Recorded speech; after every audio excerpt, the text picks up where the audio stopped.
Hello po sa inyong lahat mga kabaryan. Nandito na naman po ako si Pinoy Coin Hunter para atin pong pag-usapan ang lumang barya rito na ipinakita ni Kabarya. Isa po itong 10 sentimos na meron po itong taon na 1972.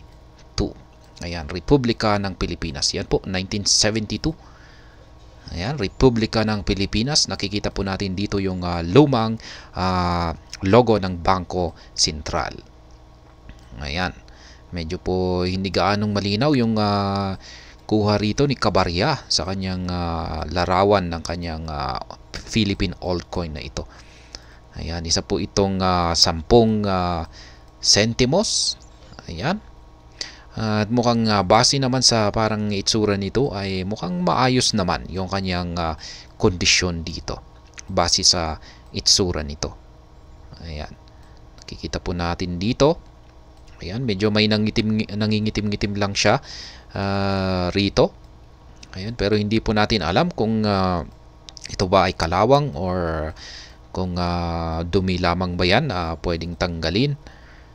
Ayan, sana nga ay hindi yan kalawang dahil hindi po maganda kung pag kinakalawang yung ating lumang barya.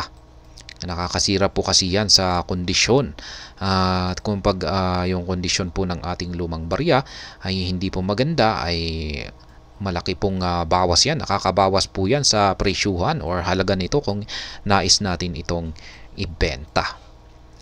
Ayan, ngayon ay diretso na po tayo sa usapan natin kung magkano ba ang bentahan ng ganitong lumang barya. 1972 na 10 centimos coin. At ayan mga kabaryanan, unahin po natin dito kay Numista. Ayan, nakikita po natin na yan, ito po yung kanyang overside. Yan, kung saan ay nakikita po natin yung kanyang taon. Yung dito po, yung barya po na ipinakita dito na halimbawa, yan ay pinakita ni Numista ay meron po siyang taong 1974. Yan, yan to po yung kanyang overside o harapan na bahagi. Samantala, ito naman po yung kanyang reverse side o yung kanyang likuran. Yan, kung saan ay nakaukit dito yung mukha ng ni Francisco Baltazar. Ayan, nakaharap po siya dito sa ating bandang kaliwa. Ayan, coat of arms of the Philippines. Yan po yung simbolo na ito.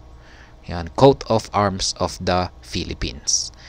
Yan yung lettering po niya dito sa gilid ay Republika ng Pilipinas at dito sa ilalim nito ay 1974. Ayan, halos ganyan rin po. Pareho na rin po yung disenyo yan na mula yung ganito na lumang barya, 10 centimos na coin na lumang barya na mula taong 1967 to 1964 ay magkakapareho lamang po sila ng disenyo.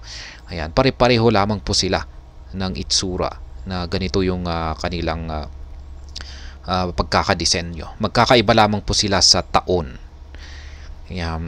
Ayan, yung dito naman sa reverse side ay makikita po natin dito yung ayan nga, nakaukit na mukha ni Francisco Baltazar. Maliban po dyan ay ayan yung 10 sentimo. Yan, nakaukit yung lettering na 10 sentimos. Yan, numerong 10. Ito po yung kanyang nagpapakita sa kanyang face value. Yung kanyang halaga noon. Halaga bilang isang barya noon. Kaya ayan, yung edge niya po ay reeded.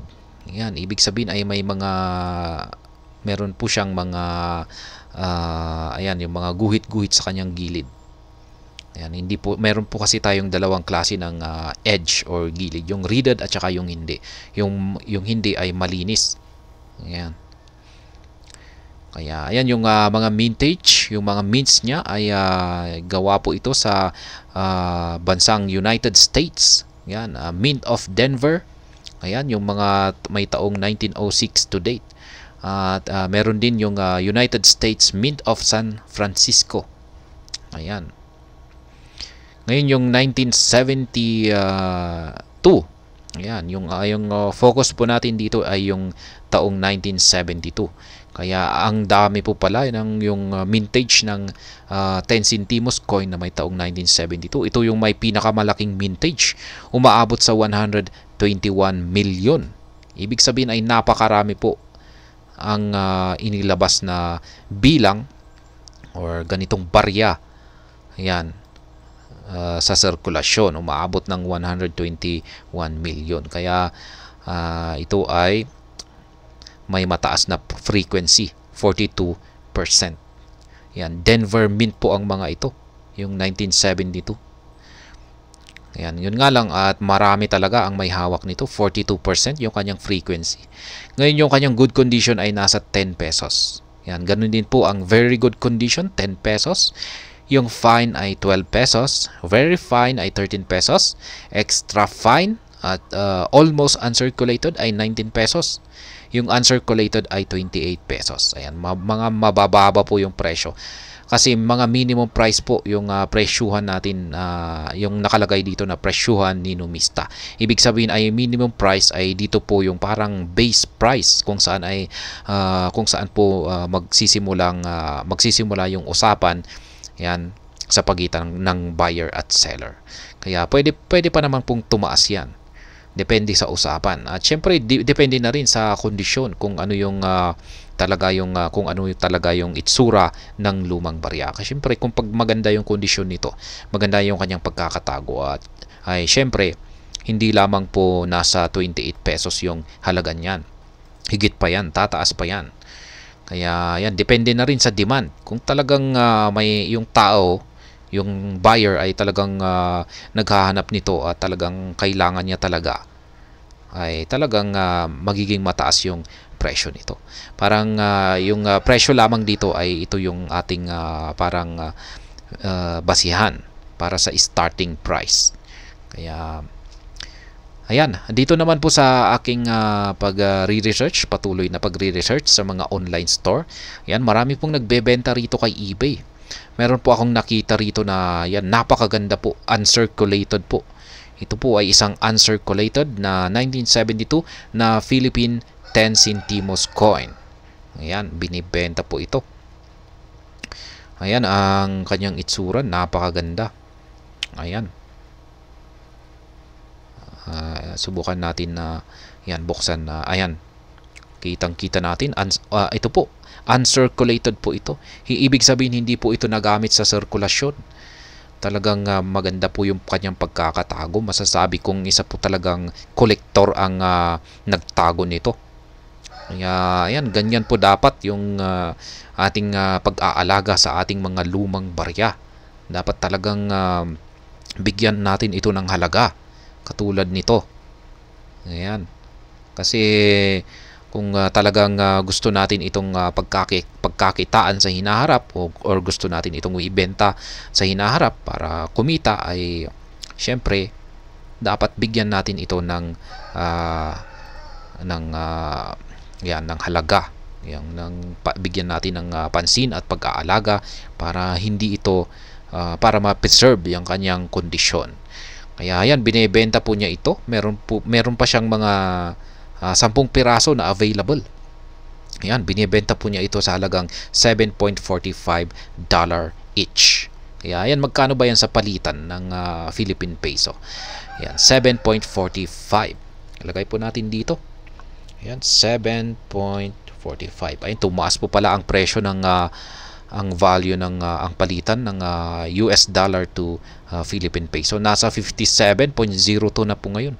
Yan, October 27 po ngayon. Ayan. Yan po ang palitan natin ngayon sa dolyar. Yan, nagkakahalaga ito ng 424.80 Philippine peso. Yan, 425 sabihin na natin, round off na natin yan. 425 pesos yung uncirculated na 10 peso na yan, 1972. 10 centimos po pala, 10 centimos na may taong 1972. Ayan. Ngayon ay naghanap po ako ng yung hindi po siya yung hindi naman yung uncirculated kasi ito. Talagang bihira lamang po kasi talaga ito. Ayan, yung ito, at least mga nasa very good condition, mga good condition, ay ayan, ito po yung medyo common. Ayan, makikita naman po natin na maayos naman po. Ayan, siguro ganito po yung itsura ng ganito na rin yung kondisyon ng yan, yung lumang barya ni Kabarya na kanyang pinakita. Yan, mukhang parang pareho sila ng kondisyon. Yan, maraming may mga maliliit na mga gasgas. Ayan, kasi ginamit po kasi ito sa sirkulasyon. Ganito po talaga ang itsura ng mga lumang barya na nagamit sa sirkulasyon. Yan, may mga parang maliliit na mga yupi. Ayan, dulot po yan ng ayan, pagkahulog. Ayan. Ayan, may mga nangingitim-ngitim na rin siya sa kanyang mga bahaging ito. Ayan, mukhang medyo parang mas maayos yung kanyang overside na ito. Yun nga lang at parang medyo parang may mga kalawang dito. Pero ayan, hindi po gaanong marami yung kanyang mga gasgas kumpara dito sa kanyang reverse side. Ayan, dito marami siyang mga maliliit na mga gasgas. Ayan, binibenta po niya ito sa halagang $1. Ayan, saktong $1 po. Ngayon, syempre, yung palitan po natin ngayon ay nasa 57. Kaya, syempre, nasa 57.02 yan. Ayan, yan po ang halaga nito ngayon. Ang, at least masasabi natin na good to very good condition ay nasa mga 57 pesos. Ayan, mga 57 pesos po ito. Kaya, balikan po natin yung lumang barya ni Kabarya. At ayan mga kabarya, sa aking pagtatanong naman, ayan, ito po yung lumang barya ni Kabarya dito na 10 centimos 1972. At ako ay nagtanong naman sa mga community groups, ayan, kung magkano nga ba ang bentahan ng ganitong lumang barya. At pinakita ko po yung ayan, larawan na ito. Ayan, kung meron bang naghahanap, kung meron bang gustong bumili. Ayan. Pero may mga nagsabi na may mga nagbigay ng kanilang offer na yan, yung offer po nila sa ganitong lumang barya ay nasa 11 to 12 pesos. Ayan. Yan po ang yung meron pong mga gustong bumili pero sa halagang 11 to 12 pesos. Ayan. Sa mga community groups 1972. Sa tingin ko medyo parang mas maayos pa yung kondisyon nito kumpara sa nagbebenta ng $1 kay eBay. Yan, yung nagbebenta ng worth $1 yung kanyang presyo. Yan, yun nga lang at hindi kasi gaanong malinaw yung kuha ni Kabarya rito. Ayan. Kaya medyo ganda-gandahan po natin yung ating kuha sa mga larawan natin sa mga lubang barya kasi pinapakita ko po ito sa mga community groups. Kaya mga community groups kung meron ba sa kanila yung mga interesado na gustong bumili nito at kung magkano yung kanilang presyuhan rito. Ayan, kung may interesado naman ay ayan, i-refer ko na lang sila sa ayan, sa mga kabarya natin na nagmamay-ari nito. Ayan. Pero ngayon marami po kasing nagbebenta ng mga ganito 1972 na 10 centimos coin. Kaya yung mga naggustong bumili, yung mga buyer ay talagang madali po silang nakakahanap ng mga seller. Kaya yan po ang problema sa mga matataas yung kanilang frequency na mga lumang barya. Ayan, madali na lamang na madaling makabili yung mga naghahanap ng ganito. At ayan, hanggang dito na lamang po tayo sa video na ito. Sana po ay inyong nagustuhan ang aking paliwanag dito. Kung inyo po itong nagustuhan ay pakiclick lamang po yung like button nito. Para naman po sa mga bago lamang dito, kayo po ay aking inaanyayahan para mag-subscribe. Ayan. Pakiclick na rin po yung bell notification nito para ito po yung parang nagsisilbing settings para magbigay ng notification sa mga bago kong videos na aking ina-upload dito. At ayan, marami pong salamat sa panonood. Ingat po tayo lagi at God bless po sa ating lahat.